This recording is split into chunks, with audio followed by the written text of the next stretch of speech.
한 주간 동안 평안하셨습니까? 네, 오늘은 우리가 기다림의 신앙이라는 제목으로 함께 말씀을 나누고자 합니다. 지금의 시대를 기다림이 사라진 시대라고 이렇게 이야기를 합니다. 요즘은 시간을 약속을 하면 어떻습니까? 다 그 시간에 오는 것이 대부분 잘 맞죠. 왜냐하면 요즘은 서울 같은 데는 지하철을 타면 핸드폰에서 지하철이 몇 시 몇 분에 도착한다는 것까지 알려주고, 버스를 타도 핸드폰에서 어디쯤에 버스가 와 있다라는 것까지 알려줘서 집에서 몇 분쯤 나가면 내가 딱 버스를 탈 수 있겠구나 라는 그런 시대가 바로 지금의 시대라고 할 수 있습니다. 그리고 약속을 해두고 우리는 바로바로 어떻게 되는지 조금만 늦어도 바로 전화하잖아요. 핸드폰이 있으니까 바로 전화하거나 문자하죠. 근데 제가 20대 때만 해도 약속을 하면 연락할 방법이 없는 거예요. 집에서 전화로 야 어디서 12시에 만나 하고 나면 끊으면 어떻게 됩니까? 이제 그 이후로 연락할 길이 없어요. 서로 집에서 밖으로 나가면 연락할 길이 없잖아요. 먼저 와 있는 사람은 어떻게 해야 됩니까?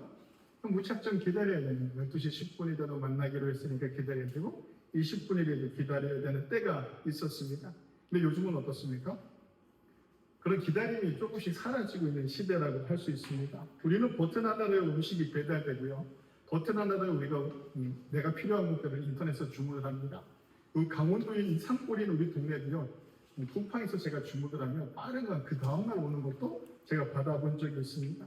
그렇게 우리는 기다림이 좀 사라지고 모든 것이 빨리빨리 움직이는 시대에 살아가고 있습니다. 그래서 지금은 어떤 시대라고 표현하면 3초룰이라고 합니다.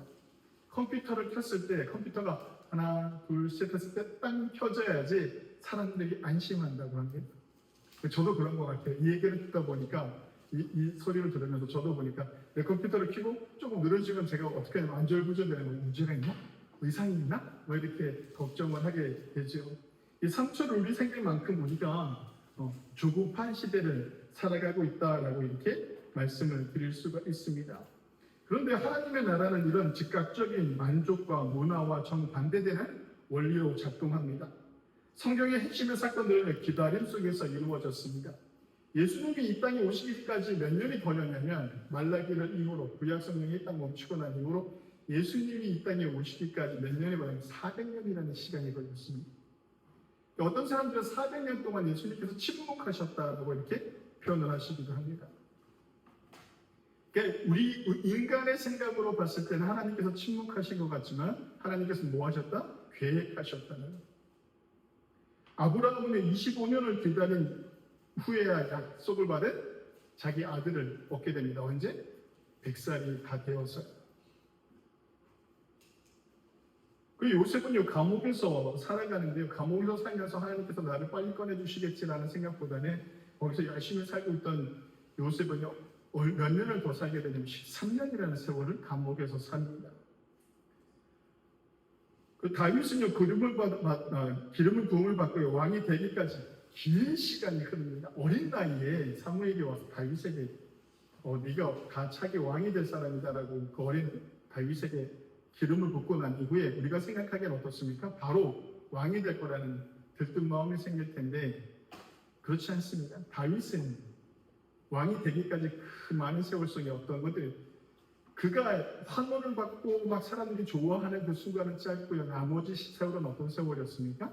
사울 왕에게 죽임을 당할까봐 쫓겨다니는 광야 생활을 했습니다. 자기가 살고 싶어서 다른 나라의 성에 들어가기 위해서 뭐까지 합니까? 다윗이 미친 사람처럼 돌아다닙니다. 살기 위해서. 그리고 예수님께서 이 땅에 오시기까지는 구약이 멈추고 난 이후에 400년이라는 시간이 걸렸습니다. 기다림은 단순한 시간이 아니라 지나가기를 참고 견디는 것이 아니라 하나님의 때를 믿고 그분의 시간표에 참여하는 영적인 행위입니다. 그러니까 기다린다는 것은요, 우리가 기독교인들에게 기다림이라는 것은 어떤 것이냐면 영적인 행위라고 이렇게 말씀을 드릴 수 있습니다. 오늘 우리는요, 하나님 앞에서 기다림이 무엇인지 그리고 그 기다림이 우리 삶에서 어떻게 실천되어야 되는지를 함께 나누고자 합니다. 이 기다림의 첫 번째는 무엇이냐면 하나님의 시선을 회복하는 일입니다. 시편 37편 7절에 여호와 앞에 잠잠하고라고 이렇게 표현을 합니다. 이 기다림의 본성은 무엇이냐면 하나님 앞에 있는 것입니다. 하나님을 떠나서 기다리는 것이 아니라 하나님 앞에서 기다리는 것이죠. 어떻게? 잠잠하게. 세상 잠잠하게라는 뜻은 뭐냐면 조용히 있어라라는 의미도 있지만 세상과 어떻게 되야 되냐면 구별된 상태로 있으라는 겁니다. 누구 앞에? 하나님 앞에. 성경에서 기다리다라는 말은요, 히브리어로 카와라고 이렇게 있습니다. 근데 의미가 이게 좀 여러 가지가 있는데 카와가 시르고와 강하게 엮는다라는 의미를 가지고 있습니다. 기다림이라는 것이요, 실을 꼬아가지고 이렇게 실을 꼬아가지고 강하게 만든다라고 하는 의미가 있습니다. 즉 기다림은요, 단순히 가만히 서 있는 것이 아니라 하나님과 우리의 시선을 엮는 행위입니다. 하나님과 우리의 시선이 어떻게 되는 거라고요? 엮어지는 것, 하나가 되는 시간이 바로 기다림의 시간이라고 할 수가 있습니다. 세상의 시간에 묶이지 않고요, 하나님의 시각으로 현재를 다시 보는 그런 시간이 훈련되어지는 시간이 어떤 시간이냐면 기다림의 시간입니다. 우리는 기다린다고 하지만 사실은요, 우리 핸드폰을 보면 이렇게 스트로를 이렇게 올리고 내리고 하잖아요. 이렇게 하는 것처럼 시간을 소비하고 있는지는 아닌지 한번 생각해야 됩니다. 마치 엘리베이터 앞에서요, 발을 동동 구리는 아이처럼. 그리고 우리가 한국 사람들만의 특징이 또 있답니다. 빨리빨리의 특징. 그게 뭐냐면 그 자판기에 가서 커피를 딱 내리면 물이 나오잖아요. 물이 다 떨어지기 전에 어떻게 합니까? 한국 사람들은 특징은 열고 손을 이렇게 갖다 댄다고 합니다. 다 나오기도 전에 그렇게 한다고 합니다. 그러니까 우리가 조급함 속에서 있는 것이 아니라 하나님의 시각으로 현재를 다시 보는 훈련을 해야 된다는 것이죠. 어느 유명한 사진작가가 사막에서 노을이 지는 장면을 이렇게 찍고 있었어요. 찍고 있는 그 다음날 한 10일 가까이 이렇게 계속 찍는 거예요. 똑같은 장면, 똑같이 노을이 지는 것을 계속 찍고 있는데 찍을 때마다 이 사진작가가 한숨을 푹 쉬고 있는데 워낙 유명한 작가다 보니까 그 작가 옆에 이제 그 작가를 취재하러 온 기자가 같이 있었던 거예요. 자기가 봤을 때는 어제 찍은 거나 오늘 찍은 거나 그 다음날 찍은 거랑 똑같은데 구도상도 뭐 카메라 이렇게 고정시켜놓고 찍고 있으니까 그 시간대에 딱 그 시간대에 찍는데 달라지는 게 없는데 왜 이렇게 열심히 찍을까? 그러고 난 다음에 한 일주일쯤이 됐는데 그 사진 기자가 마지막 사진을 딱 찍고 난 다음에 너무 만족해 하더라는 겁니다. 그래서 기자가요, 왜 이렇게 오래 기다렸냐고, 내가 봤을 때 다 똑같은데 뭔 차이가? 라고 이렇게 물었습니다. 우리가 생각하기엔 이제 전문가다 보니까 이제 노을의 지평선에 보면 뭐 수평이 맞고 뭐 어쩌고 해가 어떻게 지고 막 이런 것들을 막 설명할 줄 알았는데 그 사람이 뭐라고 얘기하냐면 내가 기다렸다라는 거예요. 장면을 포착하기 위해서 기다렸는데 그 기다리는 시간이 무엇을 의미하는 거냐면 자기의 시선을 고치는 시간이라고 합니다. 이해가 되시나요? 똑같이 바라보고 똑같은 것을 계속 하는데 어느 때는 마음에 들고 어느 때는 마음에 들지 않고 어느 때는 마음에 들고 어느 때는 마음에 들지 않는다는 거예요. 자기 시선이 고장났다라는 것이죠. 자기가 바라보는 것이 고장났다라는 뜻이죠. 카메라나 환경은 아무 문제가 없었다라는 거예요. 기자한테, 사진작가가. 너무 멋진 말 아니에요? 자기의 시선을 고치는 시간이었다라고 이렇게 표현을 합니다. 성도 여러분, 우리가 기다린다는 것은 나의 시선을 고쳐나가는 시간입니다. 어떻게?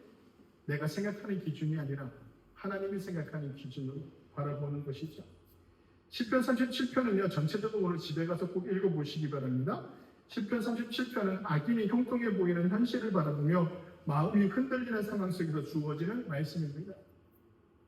아니 왜 악인들은 저렇게 잘 살아? 믿지 않는 사람들은 어떻게 잘 살아? 라고 하면서 오는 그런 불안감에 대한 출발로 시작하는데 그 출발점에서 우리가 읽은 7편에 기다리라라고 이렇게 말씀하고 있는 것이죠. 기다림은요, 다른 사람의 성공과 비교하는 마음을 내려놓는 것부터 출발합니다. 그러니까 우리가 내가 기다린다라고 한다는 것은 오로지 하나님께 나의 모든 것을 맡기고 살아가는 것이지 그 기다림 속에서 사람을 비교하거나 환경을 비교하거나 환경을 탓하지 않는다라는 겁니다. 세상의 방법을 쫓다 보면 조급해질 수밖에 없습니다. 나의 시선이 세상을 따라가지 못한다고 생각하기 때문에 우리는 계속 조급한 거죠. 이걸 해도 실패할 것 같고 야 지금 또 늦었어 라고 하는 말을 하는 사람들이 많습니다. 하나님 앞에서의 기다림도 마찬가지입니다. 우리가 기다리면서요, 하나님이 뭔가를 준비하시는 것이 아니라 내 마음과 내 시선이 하나님의 관점으로 고정되는 시간입니다. 그러니까 우리는 자꾸 이래요. 내가 가지고 있는 소망, 내가 원하는 것을 생각하면서 어떻게 하냐면 하나님의 시선이 나의 시선이 되기를 원하는 것이죠. 그래서 나의 시선대로 하나님께서 보기를 원하세요. 그래서 어떻게 하냐면 내가 원하는 것을 하나님도 봐야 된다고 생각을 하는 것이죠. 나의 시선을 고정시키는 시간이 바로 묵상하는 시간입니다. 어디로부터? 하나님으로부터. 말씀을 듣고 하나님의 주님을 생각하는 그 시간이 있을 때 비로소 나의 시선이 아닌 하나님의 시선으로 세상을 바라볼 수 있고 우리의 환경을 바라볼 수 있는 것이죠. 우리가 할 수 있는 일이 무엇이겠습니까? 어려운 게 아니라 말씀을 묵상하며 침묵하는 시간들을 갖는 것입니다. 하나님 앞에서 내 속도를 인정하는 훈련입니다. 그리고 하나님께서 기다리라고 하는 그 시간을 내가 참고 조급해하지 않고 모든 것을 내려놓고 하나님 앞에 기다릴 수 있는 것, 거기서부터 출발되어져야 됩니다. 성도 여러분, 우리 교회가 이 시골에 작은 교회 있지 않습니까? 근데 우리 교회는 부흥되기가 좀 어려운 환경에 또 있어요. 그죠? 그런 환경에 있는데 우리가 살아가는 동안 어쩌면 제가 목회하는 동안 우리 교회는 부흥을 보지 못할 수 있어요. 슬프게도. 그렇지 않을까요? 그렇게 희망을 가지고 있나 봅니다. 끄덕이지 않는 것 봐서는. 근데 우리가 내가 내 때에 뭔가를 이루려고 애쓰는 것이 아니라 여기에 기반이 되는 내가 눈물을 흘리고 씨를 뿌리고 나면 이 내가 지나고 난 다음에 누군가는 출소할 때가 올 것이다라는 이 기다림이 우리 안에 있어야 된다는 것이죠. 성도 여러분, 가장 부족하고 가장 할 게 없다라고 생각할 때 우리는 뭐 할 수 있어야 됩니까? 눈물로 씨를 뿌릴 수 있어야 됩니다. 어디를 향하여? 내가 있는 이 자리. 내가 아니고 난 이후에 어떻게 하냐면 다음 세대가 거기서 열매를 맺을 수 있도록 여러분들의 가정이나 여러분들의 삶이나 우리 교회나 마찬가지입니다. 한국 교회가 눈물로 씨를 뿌려야 하는 이유가 무엇이냐? 우리 선조들이 피눈물을 흘리면서 씨를 뿌렸기 때문에 지금 우리가 이렇게 복음 위에 자유 안에서 신앙생활을 할 수 있는 것처럼 우리의 기다림은 어쩌면 내가 소멸되어지다 할지라도 그것을 참고 이겨낼 수 있는 것. 그리고 내가 최선을 다하는 것, 그것이 기다림의 시간이라고 할 수 있습니다. 그 기다림의 시간은 두 번째로 내면을 준비시키는 창조의 시간이라고 할 수가 있습니다. 10편 37편 7절에 참고 기다리라 라고 이렇게 표현을 합니다. 기다리다는 의미예요. 헬라어는요, 에크 데코마이라고 이렇게 있습니다. 에크는요, 바크로라는 뜻입니다. 데코마이는 받다라는 의미를 가지고 있죠. 그러니까 밖에서부터 오는 것을 받는다라고 이렇게 표현을 하죠. 이것을 풀어서 해석하면 어떻게 말씀드릴 수 있냐면 내 안에 준비된 그릇을 가지고 바깥에서 오는 것을 받아들이는 것을 하는 것이 기다림의 시간이라고 할 수 있습니다. 즉 기다림은 단순히 수동적인 인내가 아니라 내 안을 준비시키는 능동적인 행위라고 할 수가 있습니다. 그러니까 감옥에서 억울하게 살던 요셉을 우리가 한번 생각해 보면 그가 가지고 있는 환경은 어떤 상황입니까? 최악의 상황 아닌가요? 내가 열심히 살았는데 나에게 오는 결과가 무엇이었냐면 누명을 쓰고 감옥에 가는 일이었습니다. 그럼 여러분들은 어떻게 하시겠습니까? 그럼 우리는 대부분 저 같은 사람은 복수심이 차기 시작하고 억울함이 막 가득해서 아마 미칠 것 같아요. 감옥에 있는 동안에도 막 미칠 것 같습니다. 근데 요셉이 어떻게 하냐면 그 감옥에 있는 13년 동안 어떻게 자기 내면을 단련시키는 거예요. 그리고 그 내면을 단련시키는 동안 어떤 일도 벌어지냐면 하나님께서 그 사람에게 은사를 주시는데 어떤 은사를 줍니까? 꿈 해석의 은사와 또 어떤 것이 있습니까? 최선을 다해 관리하는 그런 능력을 하나님께서 허락하시는 거예요. 그러면서 어떻게 합니까? 그 감옥에서 나온 이후에 어떤 삶을 살게 됩니까? 높은 자리로 올라가잖아요. 준비되어졌다는 겁니다. 하나님께서 뭐 하셨다? 준비시켰다는 것이죠. 그 준비시키는 동안 우리의 삶 속에서 오는 환경과 어려움들을 내가 어떻게 받아들이고 있느냐가 가장 중요한 것입니다. 그것이 나의 내면을 강하게 하고 창조시키는 일이라고 할 수가 있죠. 다윗은요, 광야에서 사울을 피해 도망다니기 시작했습니다. 그러면서 쓴 시가 시편이라고 할 수 있죠. 하나님께서 다윗을 어떻게 훈련시켰냐면 가장 믿었던 사울 왕에게 배신을 당하고 그 사람에게 쫓기는 인생을 살아가게 됩니다. 그럼 여러분들은 어떻겠습니까? 지금 시대는 어떨까요? 지금 우리나라만 봐도 어떻습니까? 서로 못 잡아먹어서 안달이잖아요.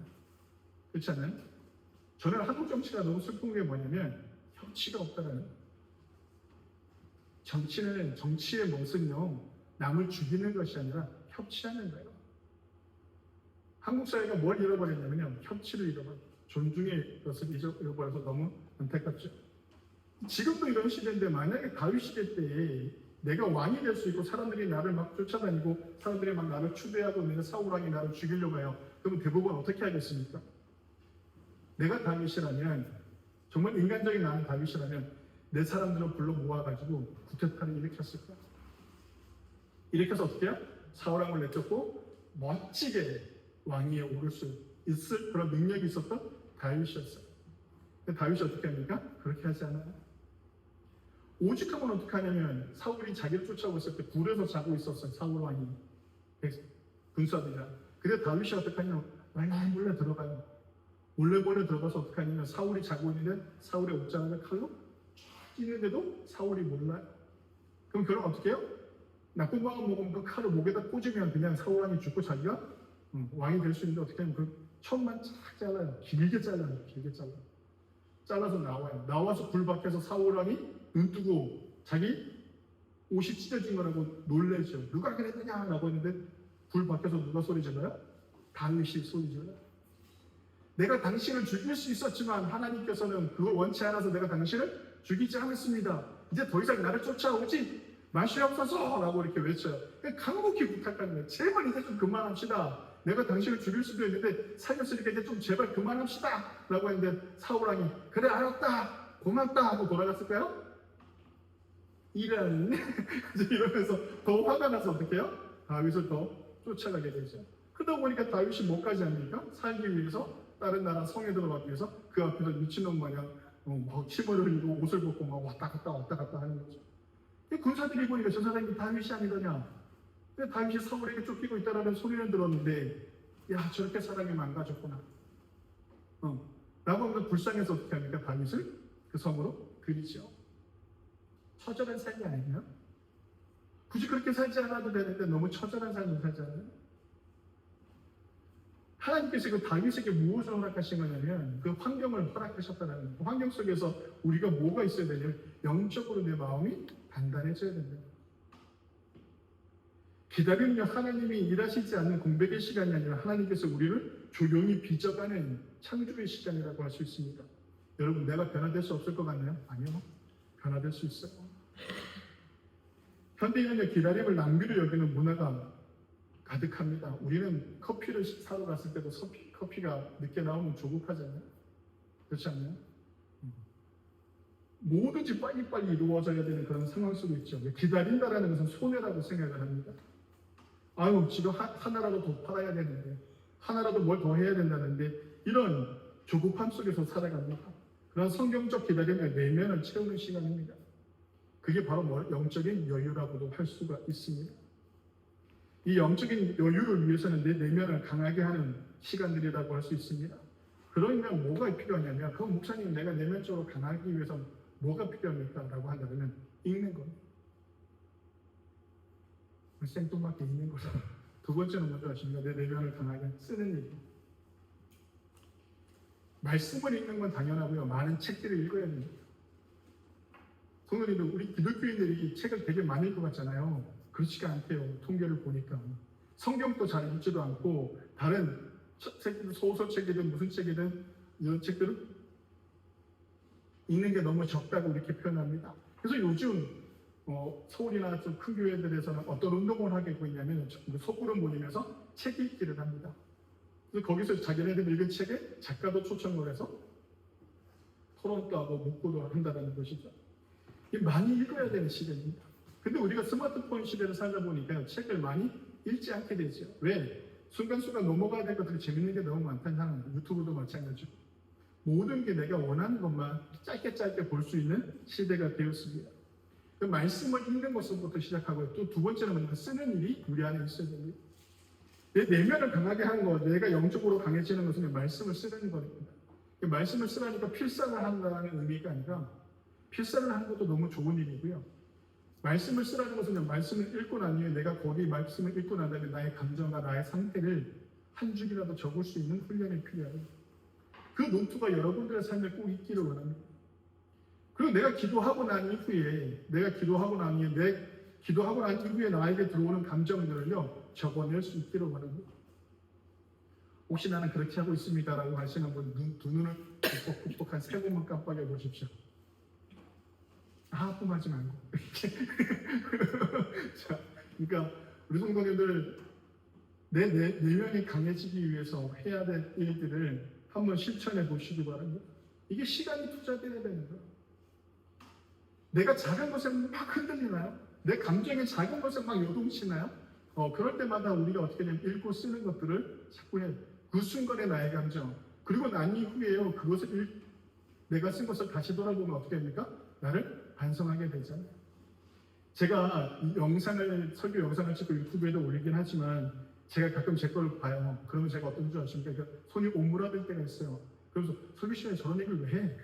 제 스스로도 막 그렇게 얘기할 때가 있어요. 왜 제가 제 거를 자꾸 보게 되느냐면 자꾸 나도 뭔가를 내가 뭘 실수하고 있는가를 보기 위한 것이죠.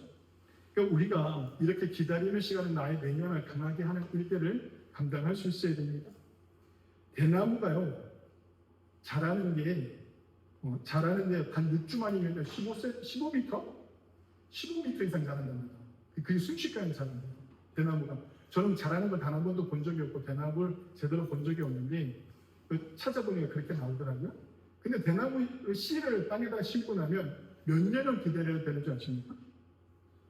씨가 밖으로 잎사귀가 밖으로 나오기 전까지가 총 걸리는 시간이 4년입니다. 4년. 4년 동안에는 땅 밑에서 어떤 것도 올라오지 않는데 그 4년이 지나고 나면 그때서부터 뭐가 조금씩 올라오면 그 올라오는 순간에서부터 몇 주 만에? 6주 만에 15m가 쫙 퍼진다는 거예요. 너무 놀랍지 않나요? 우리의 신앙도 그래야 됩니다. 성도 여러분, 우리가 훈련되어지는 이 시간들이 내 기다림이 길면 길수록 나의 내면 더욱더 강하게 만들 수 있어야 됩니다. 기다림은 하나님의 나라를 앞당기는 행동으로부터 출발합니다. 시편 37편 5절에 보면 이런 말씀이 있습니다. 제가 읽어드리겠습니다. 내 길을 여호와께 맡기라. 그를 의지하면 그가 이루시고 라고 이렇게 말씀하고 있습니다. 기다림은요 수동적인 기다림, 능동적인 기다림 이렇게 나뉠 수가 있습니다. 많은 성도들은요 기다림을 가만히 손 놓고 있는 것으로 오해합니다. 그러면 성경은 기다림을 행동하는 믿음이라고 말씀을 하고 있죠. 우리가 기다리는 동안에 믿음이 흔들려서는 안 됩니다. 모세는요 하나님의 나라를 세우기 위해 광야를 향했습니다. 광야를 향하는데 그 기간이 몇 년이었습니까? 40년. 자, 나를 따르라 해가지고 사람들을 데리고 나가는데 사람들이 우와 하고 잘 따르면 되는데 어떻습니까? 불평, 불만. 나중 되니까 뭐까지 얘기합니까? 광야에서 야 다시 애국으로 돌아가니까 헐 낫겠다 라고 이렇게 얘기할 정도로 모세를 비난하기도 합니다. 그리고 모세가 광야에 나와서 하나님의 나라 가나안 땅으로 가기 위해서 그렇게 하나님 지시한 땅으로 가기 위해서 그렇게 애쓰고 있는데 어떤 일도 벌어집니까? 미리암과 아론이 자기를 반역하잖아요. 정말 믿었던 가족인데 너무 힘든 가정이에요. 너무 힘든 가정 속에서 포기하지 않는 것, 그것이요 하나님의 나라를 앞당기는 행동이라고 할 수가 있습니다. 우리는요 하나님의 때를 기다리며 할 수 있는 실천은 작은 하나님의 나라를 만들어가는 것입니다. 그럼 여러분들의 삶에 하나님의 나라를 만들어가는 방법이 무엇이냐? 간단합니다. 하나님이 기뻐하실 만한 일이 무엇인가를 생각하면 된다는 것이죠. 그 기다림 속에서요 낭망하거나 슬퍼하는 것이 아니라 괴로워하는 것이 아니라 그 순간 속에서도 나는 하나님의 나라를 어떻게 만들어갈 것인가, 하나님이 기뻐하실 만한 일이 무엇인가 라는 것이죠. 그것이 가정에서, 교회에서, 또 여러분들의 삶의 직장에서, 여러분들이 살아가고 있는 삶의 지경 안에서 나는 하나님이 기뻐하시는 일을 감당하고 있는가라는 것이죠.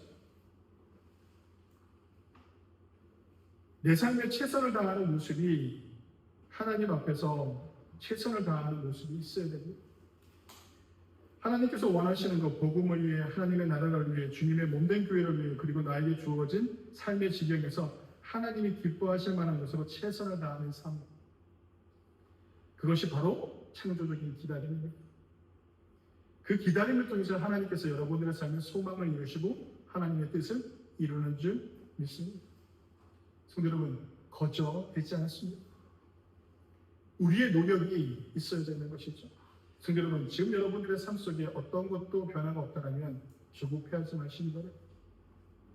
우리 교회가 왜 항상 이렇게 작은 교회로만 있어야 되느냐라고 해서 불평하지 마시기 바랍니다. 지금 내가 있는 이 자리, 내 환경 속에서 내가 최선을 다할 수 있는가? 하나님을 기쁘게 할 수 있는 것이 무엇인가? 그리고 나는 그것을 감당하고 살아가고 있는가?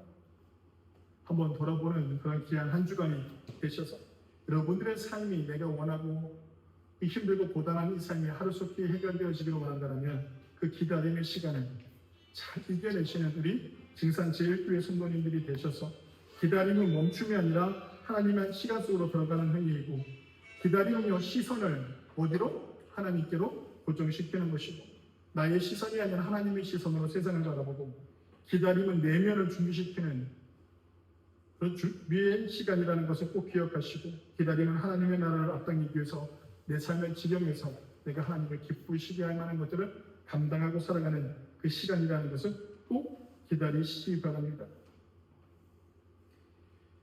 기다림은요 하나님께 시간을 주는 것이 아니라 내가 하나님의 시간에 참여하는 시간입니다. 성도 여러분, 지금 아무것도 이루어지지 않았고 내 삶에 문제들이 많습니까?